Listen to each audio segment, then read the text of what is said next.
అనుగుణంగా జరుగుతుంది కాబట్టి గౌరవ సభ్యులు సలహా సూచనలు చేస్తే బాగుంటుందని కోరుతున్నాను. ఊరికే ప్రతిదానికి అట్లా. ఒక నిమిషం సీఎం గారు.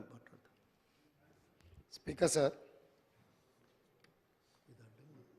మంత్రివర్గ నిర్ణయాన్ని శాసనసభలో చర్చకు ప్రవేశపెట్టడం ద్వారా ప్రతిపక్షాలను వివిధ సామాజిక వర్గాల నుంచి సలహాలు సూచనలు తీసుకొని ఒక మంచి కార్యక్రమాన్ని చేపట్టాలని ప్రభుత్వం ఈరోజు పొన్నం ప్రభాకర్ గారు తీర్మానాన్ని ప్రవేశపెట్టిండ్రు. దాంట్లో చర్చలో భాగంగా ప్రతిపక్షాలందరూ కూడా సలహాలు సూచనలు తీసుకోదలుచుకున్నారు.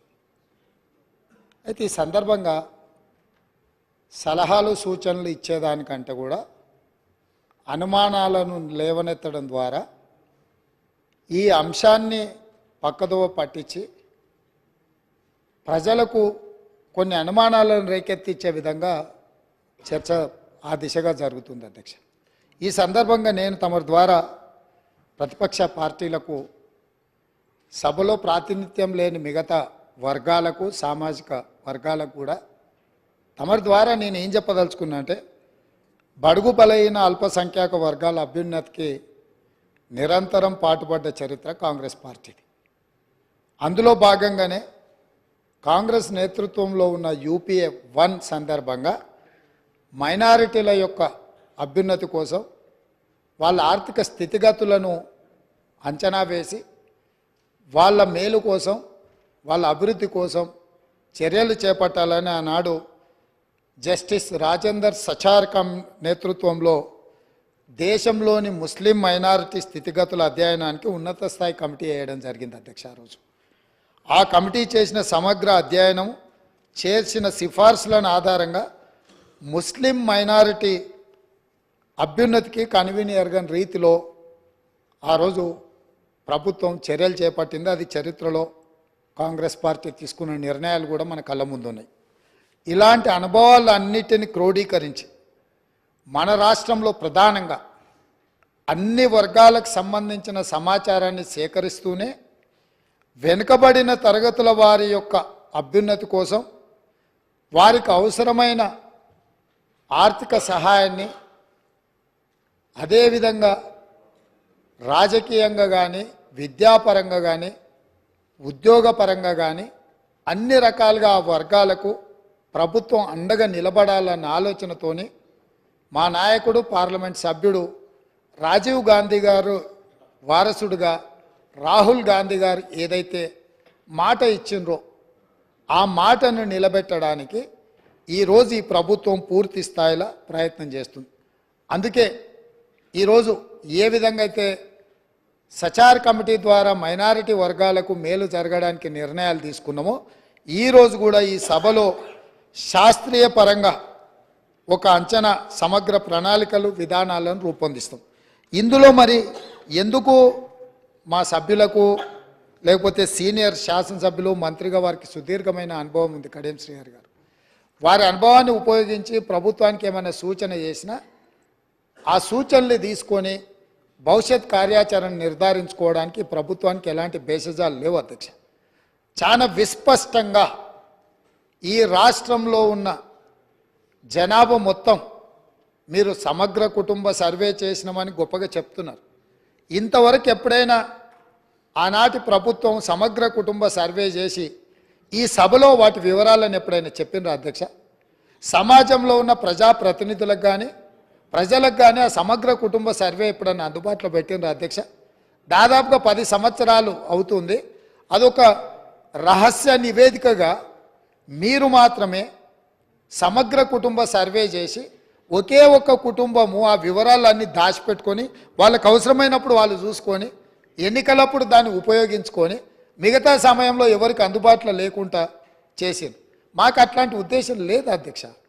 మేము ఈరోజు ప్రవేశపెట్టిన తీర్మానంలో స్పష్టంగా వెనుకబడిన తరగతుల, షెడ్యూల్డ్ కులాల, షెడ్యూల్డ్ తెగల మరియు మిగతా బలహీన వర్గాలకు చెందిన ప్రజల అభ్యున్నతిని నిమిత్తం వివిధ సామాజిక, ఆర్థిక, విద్యాపరమైన, ఉపాధి, రాజకీయ అవకాశాల ప్రణాళికలను రూపొందించి అమలు పరిచేలా తెలంగాణ మంత్రివర్గం 4/2/2024 తేదీన చేసిన సిఫార్సు మేరకు తెలంగాణ రాష్ట్రమంతటా సామాజిక ఆర్థిక విద్యాపరమైన ఉపాధి రాజకీయ కుల సర్వే కుల గణన ఒక సమగ్ర ఇంటింటి కుటుంబ సర్వేను చేపట్టాలని ఈ సభ ఏకగ్రీవంగా తీర్మానిస్తుంది.